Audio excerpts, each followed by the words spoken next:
الحمد لله رب العالمين والصلاة والسلام على رسوله محمد خاتم النبيين وإمام المتقين وقائد الغر المحجلين وعلى آله وأصحابه أجمعين أما بعد.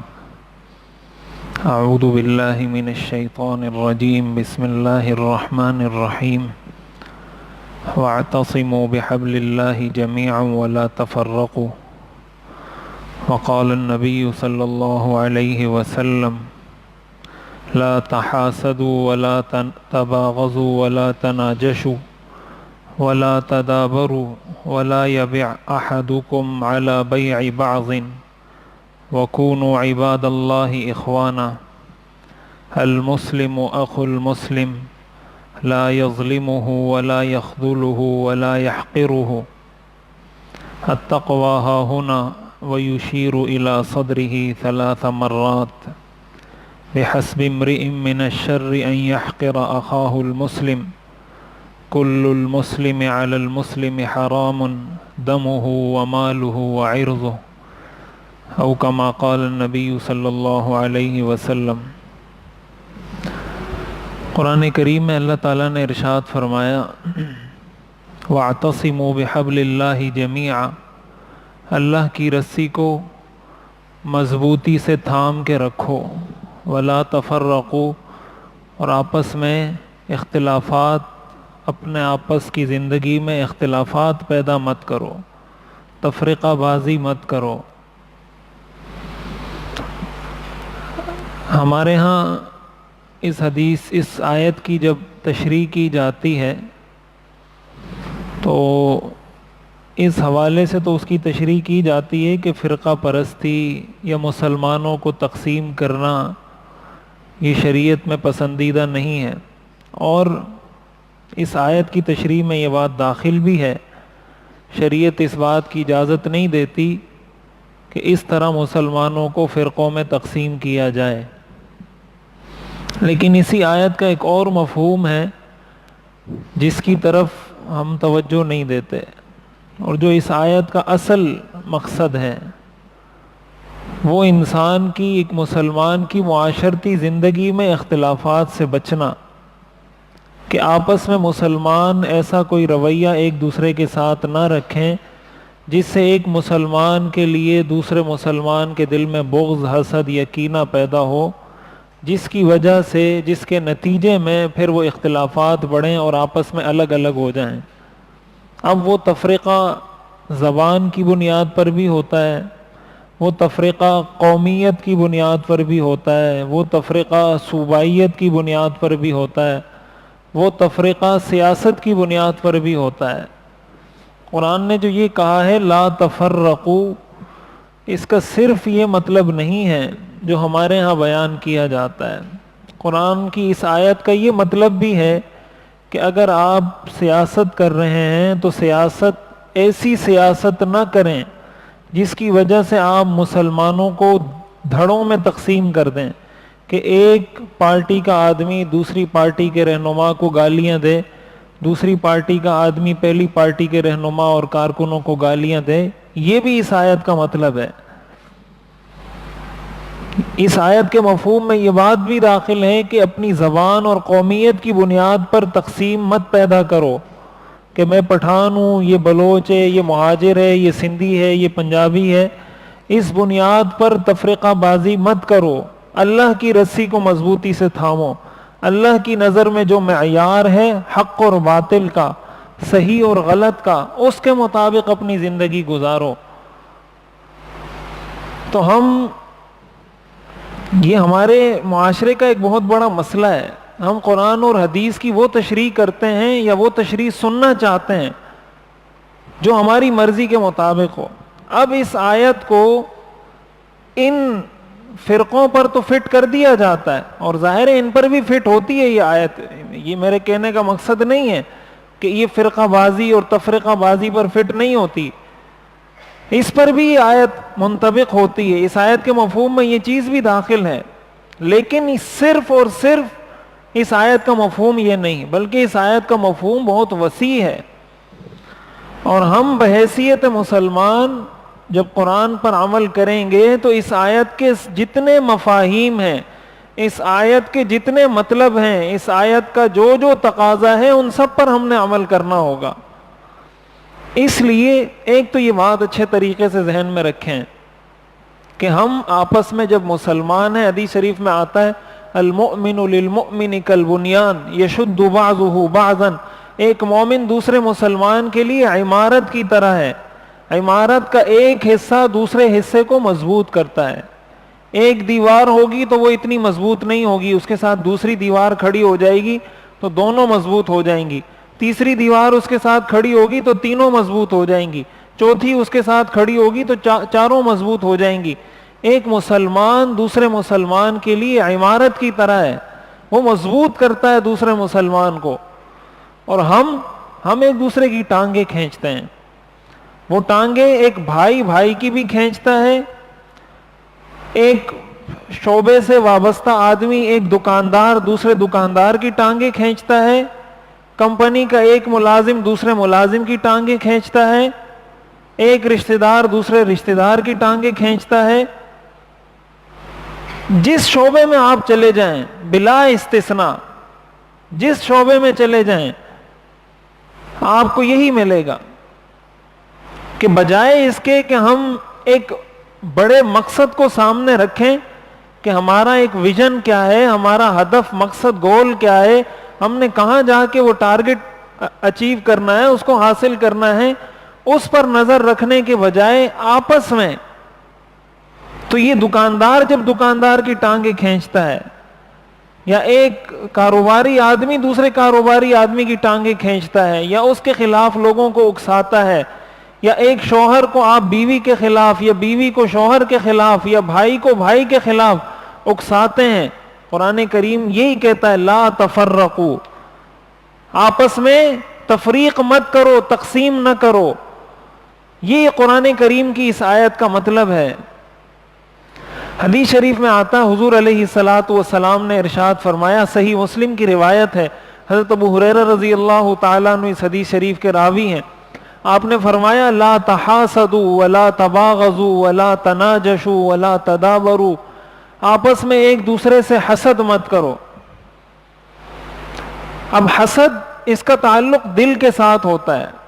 حسد کا مطلب یہ ہوتا ہے کہ آپ کے دل میں کسی کے بارے میں یہ آئے کہ اس کے پاس یہ نعمت ہے، اس کے پاس گاڑی ہے، اس کے پاس گھر ہے، اس کے پاس دولت ہے، اس کے پاس منصب ہے، اس کے پاس عزت ہے، اس سے یہ چھن جائے اور مجھے مل جائے، اس سے یہ عزت چھن جائے اور مجھے مل جائے، اس سے یہ مال لے لیا جائے اور میں مالدار ہو جاؤں، اس سے اگر یہ کمپنی کا مینیجر ہے تو اس کو ہٹا دیا جائے اور میں مینیجر لگ جاؤں، اس سے یہ نعمت اللہ چھین لے اور مجھے یہ نعمت مل جائے، اس کو حسد کہا جاتا ہے۔ اور حسد حرام ہے، گناہ کبیرہ ہے۔ حدیث شریف میں آتا ہے حضور علیہ الصلاۃ والسلام نے ارشاد فرمایا کہ حسد تأکل الحسنات کما یأکل النار الحطب، یہ نیکیوں کو اس طرح کھا جاتا ہے جس طرح آگ سوکھی لکڑیوں کو کھا جاتی ہے۔ آگ میں جب آپ سوکھی لکڑیاں رکھتے ہیں فوراً جل کر ختم کر دیتی ہے آگ۔ جب حسد کسی کے دل میں ہوتا ہے، اس کی نیکیاں، اس کی نمازیں، اس کے روزے، اس کے حج، اس کی زکوٰۃ، اس کی ساری نیکیاں ایسے برباد ہوتی ہیں جیسے آپ کسی لکڑی کو آگ لگا دیتے ہیں۔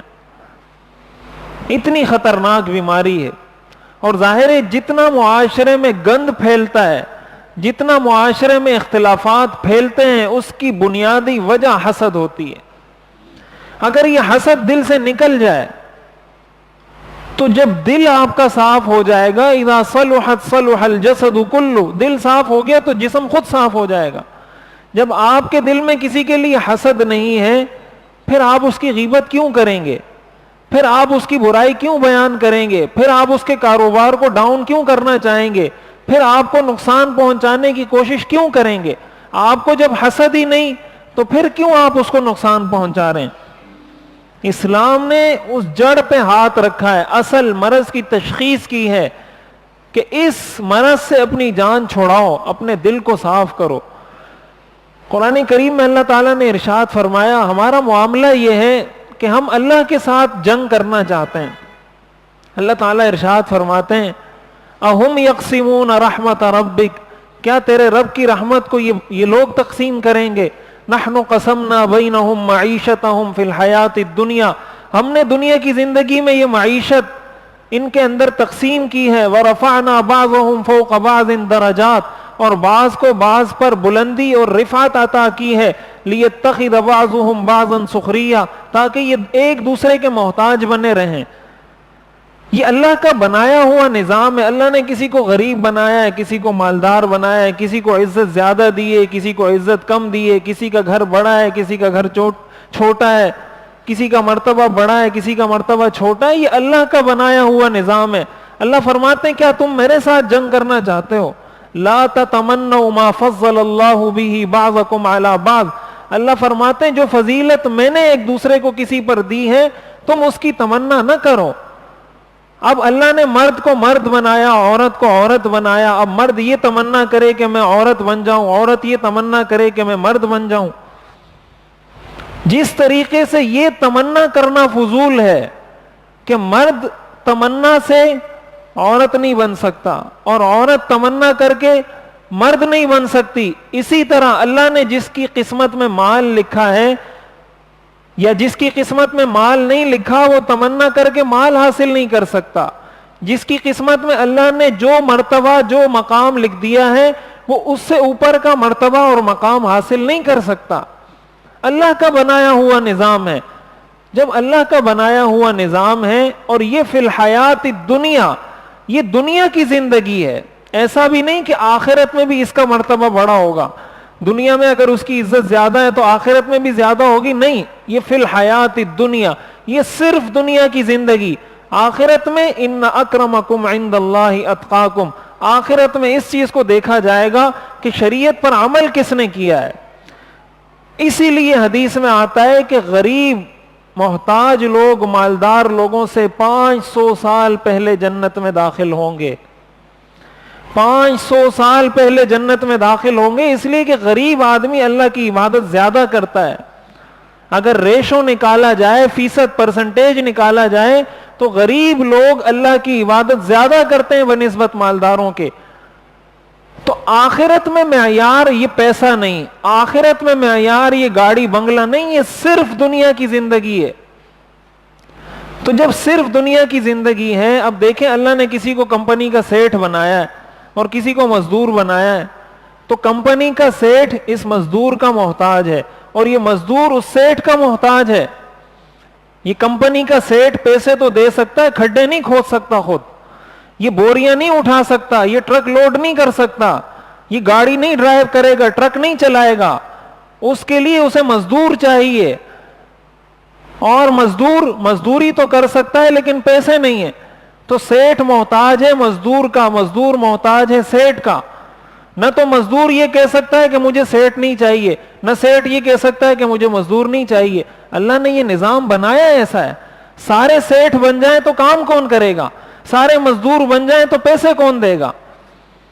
اور ہم اس کوشش میں کہ سارے برابر ہو جائیں، سارے برابر ہو جائیں، سارے سیٹھ ہو جائیں، سارے مالدار ہو جائیں، یہ فطرت کے ساتھ جنگ ہے۔ کیسے آپ سارے غریبوں کو مالدار کریں گے تو یہ کام کون کرے گا؟ اور سارے اگر غریب ہو جائیں گے تو غریبوں کو مزدوری اور اجرت یہ کون دے گا؟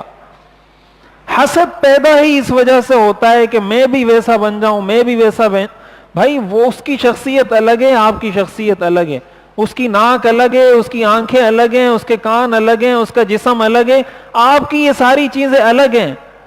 جب یہ ساری چیزیں الگ ہیں تو پھر آپ کی حیثیت اس کی حیثیت میں بھی فرق ہوگا۔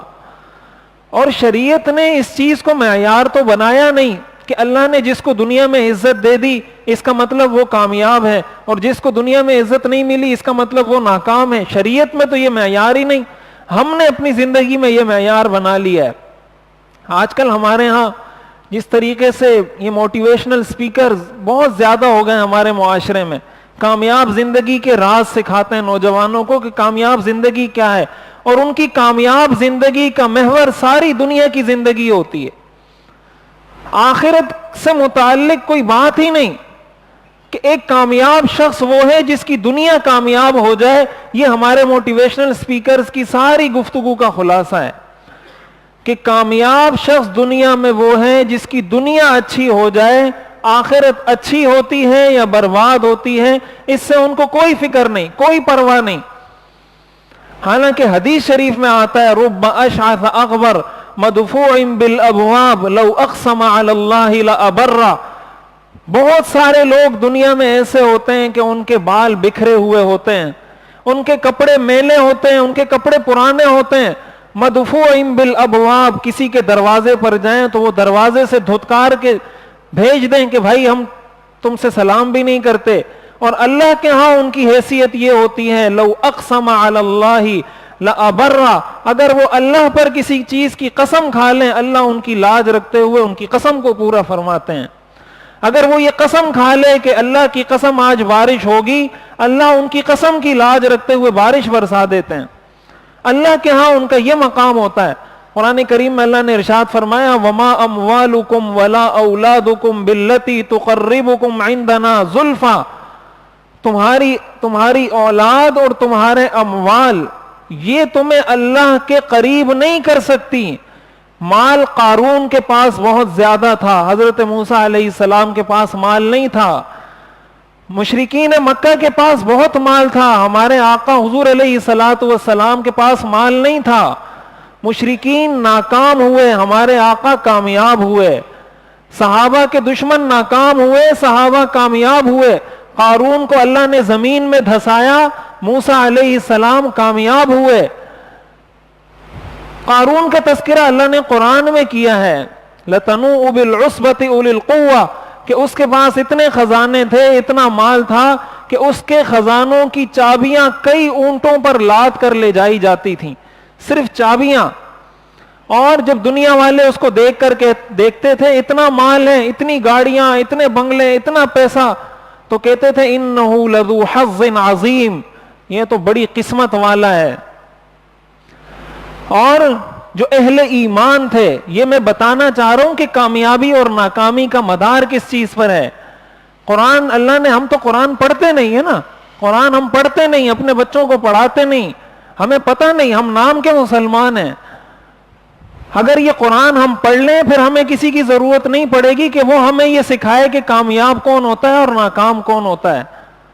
قرآن کریم میں اللہ تعالیٰ نے ارشاد فرمایا فَمَنْ زُحْزِحَ عَنِ النَّارِ وَأُدْخِلَ الْجَنَّةَ فَقَدْ فَازَ، جس کو جہنم سے بچا لیا گیا، جنت میں داخل کر دیا گیا، فقد فاز، تحقیق، یقیناً 100% پکی بات یہ ہے کہ یہی شخص کامیاب ہے۔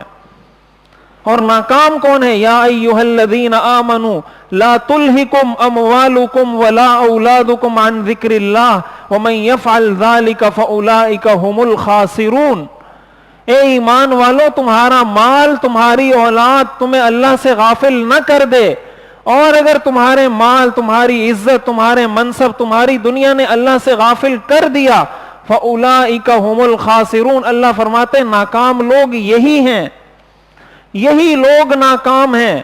بہت سارا مال حاصل کرنے کے بعد اگر یہ مال آپ کو اللہ سے غافل کرتا ہے، آپ کی ناکامی میں کوئی شک نہیں۔ اور اگر یہ مال اللہ سے غافل نہیں کرتا، یا آپ کے پاس مال نہیں ہے لیکن آپ نے اپنی زندگی شریعت کے مطابق گزاری ہے، اللہ فرماتے ہیں فقد فاز، یہی شخص کامیاب ہے۔ یہ کامیابی اور ناکامی کا مدار ہے۔ تو قارون کو جب دنیا کے لوگ دیکھتے تھے وہ کہتے تھے انہ لذو حظ عظیم، یہ بڑی قسمت والا ہے۔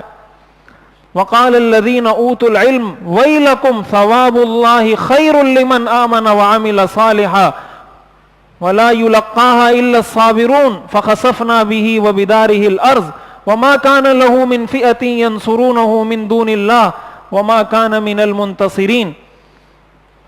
جو ایمان والے تھے، جو اللہ کو ماننے والے تھے، وہ کہتے تھے ویلکم، تمہارا ستیہ ناس ہو، تمہارا ناس ہو، ثواب اللہ خیر، اللہ کے ہاں جو نعمتیں ہیں وہ زیادہ بہتر ہیں، لمن آمن وعمل صالحا، ایمان اور عمل صالح کرنے والوں کے لیے اللہ کے پاس جو نعمتیں ہیں یہ قارون کے خزانے سے بہت بہتر ہے۔ ولا یلقاها الا الصابرون، لیکن یہ صبر کرنے والوں کو اللہ عطا فرماتے ہیں۔ اللہ فرماتے ہیں فَخَسَفْنَا بِهِ وَبِدَارِهِ الْأَرْضِ، ہم نے قارون کو اس کے سارے خزانوں کو زمین میں دھسا دیا. فَأَصْبَحَ الَّذِينَ تَمَنَّوْا مَكَانَهُ بِالْأَمْسِ يَقُولُونَ وَيْكَأَنَّ اللَّهَ يَبْسُطُ الرِّزْقَ لِمَن يَشَاءُ، وہ جو کل یہ آرزو کرتے تھے کہ یا اللہ ہمیں بھی قارون جیسا مالدار بنا، وہ آج کہنے لگے یہ تو اللہ کی عجیب تقسیم ہے. یبسط الرزق لمن یشاء ویقدر، جس کے لیے اللہ رزق کشادہ کر دے، جس کے لیے تنگ کر دے. تو عرض کرنے کا مقصد یہ ہے کہ ہمارے دلوں میں حسد، بغض، کینہ اس لیے پیدا ہوتا ہے کہ اس کے پاس مال کیوں ہے، اس کے پاس عزت کیوں ہے، اس کے پاس منصب کیوں ہے. فرعون کے پاس بھی مال تھا، فرعون کے پاس بھی عزت تھی، فرعون کی لوگ عبادت کیا کرتے تھے. ابو جہل اپنی قوم کا سردار تھا، ابو لہب اپنی قوم کا سردار تھا. نمرود کی لوگ عبادت کیا کرتے تھے، وہ اپنے آپ کو خدا کہتا تھا. دنیا کا کامیاب ترین شخص اپنے آپ کو کہتا تھا. اللہ نے یہ سارے جو تذکرہ کیا ہے، وَأَمَّا عَادٌ فَاسْتَكْبَرُوا فِي الْأَرْضِ، قوم عاد تکبر کر کے کہتی تھی من اشد منا قوہ. یہ قرآن نے ذکر کیا ہے، اس دنیا میں ہم سے زیادہ طاقتور کون ہے؟ اللہ تعالیٰ فرماتے ہیں اولم یروا ان اللہ الذی خلقہم هو اشد منہم قوہ. اللہ فرماتے ہیں ان کو نہیں پتا جس اللہ نے ان کو پیدا کیا ہے وہ ان سے زیادہ طاقتور ہے. تو ان کو اللہ کی نافرمانی پر ابھارنے اور آمادہ کرنے والی چیز ان کی دنیا کی طاقت، دنیا کا نشہ، دنیا کی دولت، دنیا کا منصب، دنیا کی عزت نے ان کو اللہ کا سرکش بنایا. اللہ تعالیٰ فرماتے ہیں ہم جب کسی قوم پر عذاب نازل کرنا چاہتے ہیں تو اس کے خوشحال اور مالدار لوگوں کو سرکشی پر آمادہ کر دیتے ہیں. امرنا مترفیہا ففسقوا فیہا فحق علیہم القول فدمرناہا تدمیرا. ہم جب کسی بستی کو تباہ کرنا چاہتے ہیں اس کے خوشحال لوگوں کو سرکش بنا دیتے ہیں، وہ ہماری بغاوت پر اتر آتے ہیں، اور جب وہ ہماری بغاوت کرتے ہیں دمرناہا تدمیرا، ہم صفحہ ہستی سے مٹا کر نیست و نابود کر دیتے ہیں. اس لیے اس دنیا کی زندگی میں کیا کسی سے حسد کرنا، جس کو اللہ نے جو دیا ہے اس پر راضی رہے. اگر آپ کو چاہیے اللہ سے مانگیں، دولت چاہیے، عزت چاہیے، منصب چاہیے، اولاد چاہیے، اللہ نے مانگنے پر تو کوئی پابندی نہیں لگائی. انبیاء نے اللہ سے اولاد مانگی ہے، انبیاء نے اللہ سے عافیت مانگی ہے. حضور علیہ الصلاۃ والسلام کی سیرت کا آپ مطالعہ کریں، آپ کو دعاؤں کی ایک پوری فہرست ملے گی. حدیث شریف میں آتا ہے لِيَسْأَلْ أَحَدُكُمْ رَبَّهُ شِسْعَ نَعْلِهِ وَمِلْحَ عَجِينِهِ، کہ اگر تمہارے جوتے کا تسمہ ٹوٹ جائے وہ بھی اللہ سے مانگو، اگر آٹے میں نمک کم پڑ جائے وہ بھی اللہ سے مانگو. اللہ سے سب کچھ مانگو، لیکن ایک دوسرے کے ساتھ حسد مت رکھو. یہ مت سوچو کہ اس کے پاس یہ کیوں ہے، اس کے پاس یہ کیوں ہے، اس کے پاس یہ کیوں ہے. یہ اللہ نے بنایا ہے. جس طرح مرد تمنا کر کے عورت نہیں بن سکتا، عورت تمنا کر کے مرد نہیں بن سکتی. اللہ نے جس کو جو بنایا ہے اس نے اسی طرح زندگی گزارنی ہے. اگر کوئی پریشانی ہے، کوئی تکلیف ہے، اللہ سے عافیت مانگیں، اللہ تعالیٰ سب کچھ عطا فرما دیں گے.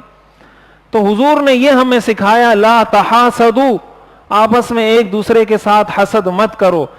حسد جب نہیں ہوگا اختلافات پیدا ہی نہیں ہو سکتے. اختلافات کی بنیادی جڑ حسد ہے.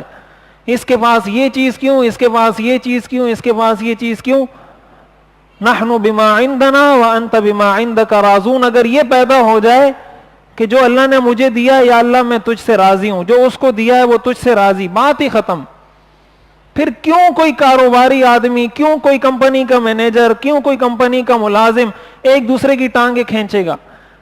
وہ تو یہ سمجھتے ہیں کہ شاید میں اس کے کاروبار کو نقصان پہنچاؤں گا تو میرا رزق بڑھ جائے گا، میں اس کو نوکری سے نکالوں گا تو شاید میرا مرتبہ اور میرا رزق بڑھ جائے گا. اور حدیث میں آتا ہے کہ اللہ تعالیٰ نے جو رزق لکھ دیا ہے جب تک ایک ذرہ بھی باقی ہے دنیا سے وہ جائے گا نہیں. لن يموت عبد حتى يستكمل رزقا، کوئی شخص اس وقت تک مر نہیں سکتا جب تک اپنا رزق مکمل نہ کر لے. یا تو انسان یہ طے کر لے کہ اللہ نے میری قسمت میں جتنا رزق لکھا ہے میں اس سے زیادہ حاصل کر کے رہوں گا، یا تو یہ طے کر لے اور یا پھر اپنے آقا کی اس بات پر یقین کر لے کہ کوئی شخص اس وقت تک مرے گا نہیں جب تک اپنا رزق سارا کا سارا حاصل نہ کر لے. جب اس حدیث پر ہمیں یقین ہو جائے گا تو حسد پیدا نہیں ہوگا. حسد پیدا نہیں ہوگا تو آپس میں ایک دوسرے سے دشمنیاں نہیں ہوں گی. آدمی بھی اپنا بھائی لگے گا, غریب آدمی بھی اپنا بھائی لگے گا, مینیجر بھی اپنا بھائی لگے گا, مزدور بھی اپنا بھائی لگے گا. آپ کسی کے درمیان تفریق اس وجہ سے نہیں کریں گے کہ یہ مالدار ہے, یہ غریب ہے, یہ بڑے مرتبے والا ہے, یہ چھوٹے مرتبے والا ہے. آپ کہیں گے اگر یہ غریب ہے اس کو اللہ نے غریب بنایا ہے, یہ مالدار ہے اس کو اللہ نے مالدار بنایا ہے, اس کا اپنا کوئی کمال نہیں ہے. اگر اس کو اللہ نے مرتبہ دیا ہے تو اللہ نے دیا ہے, اس کو اگر اللہ نے مرتبہ کم دیا ہے تو یہ اللہ کا بنایا ہوا نظام ہے. جب یہ چیز پیدا ہو جائے گی تو ہمارے سارے اختلافات ختم ہو جائیں گے.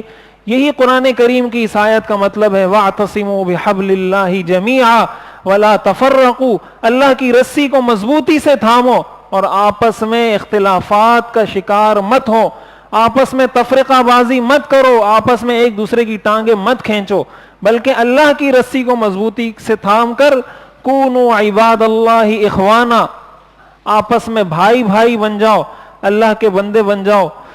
تو معاشرے میں جتنی آگ لگی ہوئی ہے یہ ساری آگ اس ایک بات سے ختم ہو سکتی ہے. اللہ تعالیٰ مجھے بھی ہم سب کو عمل کرنے کی توفیق عطا فرمائے. وآخر دعوانا ان الحمدللہ.